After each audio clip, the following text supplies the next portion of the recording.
La falta de crédito que hay en las empresas implica que tenemos que ser capaces de generar nuestros propios fondos para poder atender al mercado. Luego, lo primero que hay que prestar atención es a toda la parte financiera y toda la parte de generación de recursos. La segunda y fundamental es que el consumidor cada vez más está siendo más selectivo y elige y quiere elegir más, no solamente lo que compra, sino lo que quiere pagar, y por lo tanto consiste en dar más grados de libertad al consumidor o al cliente final para que él se configure su oferta y por lo tanto también de alguna manera decida lo que quiere pagar. Y finalmente, la más obvia de todas, que es Internet en cuanto al uso de las nuevas tecnologías, pero no solamente por el tema de redes sociales, sino también en todo lo que son las nuevas ingenierías y los nuevos productos que están saliendo al mercado, que tienen que ver lógicamente con la tecnología, aunque no con Internet. Entonces ahí hay 4 áreas: finanzas, dar poder al consumidor, todo el tema de las redes sociales, Internet y las nuevas tecnologías y nuevos productos que existen para poder sacar productos y servicios diferenciales al resto de competidores. Hemos confundido el marketing con las herramientas que utilizamos. Pensamos que marketing es comunicación, pensamos que marketing es promoción y no es cierto. Marketing es la disciplina empresarial que se ocupa de generar demanda, es decir, de que el consumidor te compre y que lo haga convencido de que lo que está comprando es lo mejor para él. Eso es lo que es el auténtico marketing, independientemente de las herramientas que utilicemos.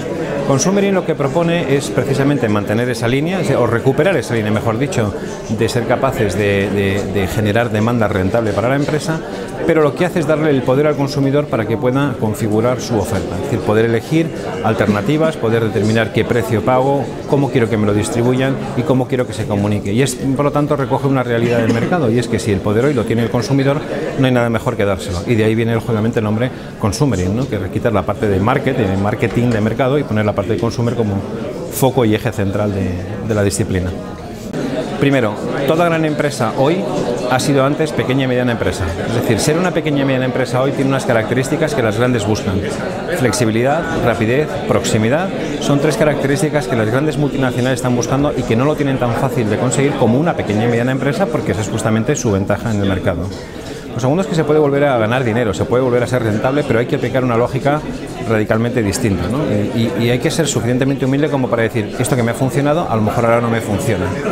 La tercera cuestión tendría que ver con el propio empresario. El propio empresario, para poder competir en estos escenarios y volver a recuperar ilusión, rentabilidad y confianza, tiene que formarse, tiene que ver cosas distintas y por lo tanto tiene que abrir mucho más sus puertas al exterior, porque el mundo hoy está pasando fuera de las empresas, de las pequeñas y medianas. Por lo tanto, la recomendación en ese aspecto sería que salgan, que vean cosas distintas, incluso que copien ideas, no pasa nada por copiar y adaptar una idea, y que realmente estén mucho más despiertos a todo lo que está ocurriendo. Ya ha llegado el momento en que uno tiene que dejar la empresa y salir a la calle para ver qué es lo que está pasando y lógicamente acostumbrarse y acomodarse a los consumidores y a los clientes que hoy en día son los que están comprando.